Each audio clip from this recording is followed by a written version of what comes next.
dear students, today I am going to teach you the first chapter of your English class 8th book, The Best Christmas Present in the World.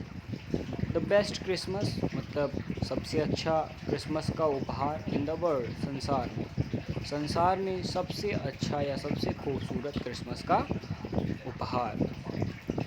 Before you read, चलिए देखते हैं। कह रहा है there are some dates और periods of time in the history of the world. कह रहा है संसार में बहुत सारे ऐसी तारीखें और समय होते हैं दैट आर सो सिग्निफिकेंट, जो बहुत ही महत्वपूर्ण होते हैं, दैट एवरी वन नोज, जिसे हर कोई जानता है, एंड रिमेंबर देम, और याद रखता है। The story you will read mentions, और जो कहानी आप पढ़ेंगे, mentions such date and event, वह एक ऐसी ही तारीख और घटना की है। A war between the British and the German in 1914, 1914 में ब्रिटिश और जर्मन के बीच हुए एक युद्ध की। Can you guess which war it was, क्या आप अनुमान लगा सकते हैं यह कौन सा युद्ध था? देखिए एक क्वेश्चन दिया हुआ है, कह रहा है डू यू नो, क्या आप जानते हैं, which events the dates below refer to, ये जो तारीख दी हुई है ये किस लिए महत्वपूर्ण है। अब इसका देखिए आंसर दिया हुआ है, the answer are on page 23। इस क्वेश्चन का आंसर पेज नंबर 23 पर है। ठीक है, चलिए स्टार्ट करते हैं chapter. I spotted it in A junk shop in Bridport, मुझे यह ब्रिडपोर्ट के एक कबाड़ की दुकान में मिला। जंक शॉप मतलब होता है कबाड़ की दुकान, और ब्रिडपोर्ट एक जगह का नाम है यहाँ पे। आगे देखिए, ए रोल टॉप डेस्क, क्या मिली इनको, एक रोल टॉप डेस्क मिली। द मैन सेड, उस आदमी ने कहा, it was early 19th century, यह 19th सेंचुरी की है, एंड ओक, और ओक की बनी हुई है। ओक एक लकड़ी होती है। आई हैड वांटेड वन, मैं इसे ख़रीदना चाहता था, but they were far too expensive, लेकिन वे बहुत ही महंगे थे। मतलब जो नए होते थे रोल टॉप डेस्क वे बहुत ही महंगे होते थे। This one was in bad condition, और यह बहुत ही बुरी स्थिति में था। मतलब ये जो रोल टॉप डेस्क इन्होंने कबाड़े में देखी थी उसकी स्थिति सही नहीं थी। ये role top in several pieces, जो उसका ऊपरी परत था वो कई टुकड़ों में बटा हुआ था। वन लेग क्लम्सली मेंडेड, और इसका जो एक पैर था वो हिल रहा था। Scotch marks all down one side, और इसके एक तरफ बहुत से आग के निशान पड़े हुए थे। स्कॉच मार्क्स में होता है बर्न मार्क्स, मतलब जलने के निशान। It was going for very little money, इसलिए यह बहुत ही सस्ता था। आई थॉट, मैंने सोचा, आई कुड रिस्टोर इट, कि मैं इसे खरीद सकता था। It would be A risk, a challenge, इसे खरीदना एक रिस्क होगी। ए चैलेंज, एक चैलेंज मतलब एक चुनौती होगा।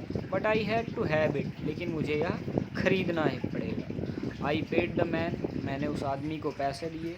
And brought it back to my work room, और मैं इसे अपने वर्क रूम में ले आया। वर्क रूम मीन्स होता है जहाँ पे कोई व्यक्ति काम करता है किसी के लिए। वैसे मान लीजिए कोई ऑफिस है, तो जहाँ ऑफिस होता है वो उस आदमी का वर्क रूम होता है।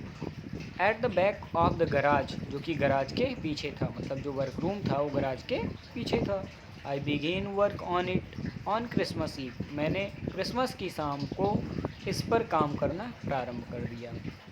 I remove the role top completely, मैंने उसके रोल टॉप को, मतलब जो उसका ऊपरी सतह था उसको पूरी तरह से हटा दिया। And pulled out the drawers, और मैंने उसको ड्रावर खींचे। ड्रावर का मतलब आपने काउंटर देखे होंगे, तो काउंटर में जो पेटी होती है उसे हम बोलते हैं drawers. The veneer had lifted almost everywhere, और इसकी जो विनीर थी, विनीर मतलब होता है जो सरमाइका लगा होता है ऊपर, उसे बोलते हैं विनीर, वो सभी जगह उखड़ा हुआ था। आगे देखिए, it looked like water damage to me, और मुझे यह पानी के कारण लग रहा था, कि मतलब जो उसकी वनीर उखड़ी हुई थी वह शायद पानी के कारण उखड़ी हुई थी। Both fire and water had clearly taken their toll on this desk, आग और पानी दोनों ने इस डेस्क पर अपने निशान छोड़े थे। The last drawer was stuck fast, जो अंतिम ड्रावर था वो बहुत कसा था। I tried all I could to ease it out gently, और मैंने पूरा प्रयास किया उसे आसानी से बाहर निकालने का। In the and I used brute force, और अंत में मैंने बहुत ताकत लगाई, मतलब जितनी ताकत थी लगाई। आई स्टक इट शार्पली, और मैंने इसे तेज़ी से खींचा। With the side of my fist, अपने भुजाओं से, अपनी कलाइयों से। And the drawer flew open, और ड्रावर अचानक खुल गया। To reveal a shallow space underneath, और उसके अंदर एक गुप्त स्थान था। ए सीक्रेट ड्रावर, और उसमें एक सीक्रेट ड्रावर रखा हुआ था। There was something in there, और उसके अंदर भी कुछ था, मतलब ड्रावर के अंदर एक सीक्रेट ड्रावर था और सीक्रेट ड्रावर के भी अंदर कुछ था। आई रीच्ड इन, मैंने उसमें देखा। And took out A small black tin box, और मैंने उसमें एक ब्लैक टिन बॉक्स को देखा। सेलो टेप्ड, उस पर टेप लगा हुआ था। To the top of it was a piece of lined paper, और एक लाइंड पेपर लगा हुआ था। And written on it shaky hand writing, और उस पर लिखा हुआ था जिम्स लास्ट लेटर, जिम का लास्ट लेटर, रिसीव्ड जनवरी 25, जो कि 25 जनवरी 1915 को मिला। To be buried with me, और मेरे लिए यह चिंता की बात थी। व्हेन द टाइम कम्स, जब समय आया। I knew as I did, मैंने जैसे ही उसे खोला। That it was wrong of me, मैं जान गया कि मेरे लिए बॉक्स को खोलना गलत था। But curiosity got the better of my scruples, लेकिन मैं अपनी इच्छाओं पर काबू नहीं पा सका। इट यूजुअली डज, मैंने ऐसा कर दिया। इनसाइड द बॉक्स, बॉक्स के अंदर, देयर वॉज एन एनवलप, एक चिट्ठी थी। द एड्रेस रीड, और मैंने एड्रेस पढ़ा। Mister Jim's McPherson, mister Jim's McPherson मतलब जिम मैकफर्सन की वाइफ। 12 कॉपर बीचेज, और उस पर एड्रेस लिखा हुआ था 12 copper beeches, Bridport, Dorset. I took out the letter, मैंने पत्र को बाहर निकाला। एंड अनफोल्डेड इट, और उसे खोला। फोल्ड मतलब होता है बंद करना, और अनफोल्ड मतलब खोलना। It was written in pencil, और उस पर पेंसिल से लिखा हुआ था। And dated at the top, और उसके एकदम ऊपर डेट पड़ी हुई थी, दिसंबर 26, 1914। चलिए आपको वर्ड मीनिंग यहाँ पे देखिए बगल में दिया हुआ है, बता देते हैं। ये देखिए लिखा हुआ स्क्रपल्स, स्क्रपल मीन्स होता है feeling that make you hesitate to do something wrong, मतलब एक ऐसी फीलिंग जो आपको गलत काम करने से रोके।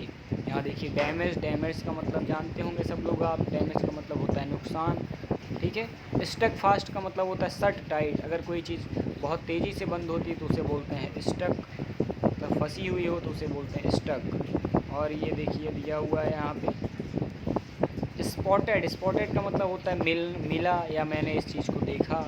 और स्कॉर्च का मतलब दिया हुआ है बर्न मार्क्स, मतलब जले हुए निशान। वाज गोइंग का मतलब होता है यहाँ पे बिकने का संबंध है वाज गोइंग से। रिस्टोर का मतलब जैसे आदमी किसी चीज़ को जब खरीदता है तो उसे रिस्टोर करता है, ठीक है। और ये देखिए बिनेर मतलब दिया हुआ है a thin layer of plastic, मतलब प्लास्टिक की एक पतली सी परत। Decorated wood on furniture of cheap wood, जो लकड़ी के ऊपर चिपकाई गई होती है उसे सुंदर दिखाने के लिए, ठीक है। अब आगे का नेक्स्ट चैप्टर में, नेक्स्ट पार्ट में पढ़ेंगे। Thank you.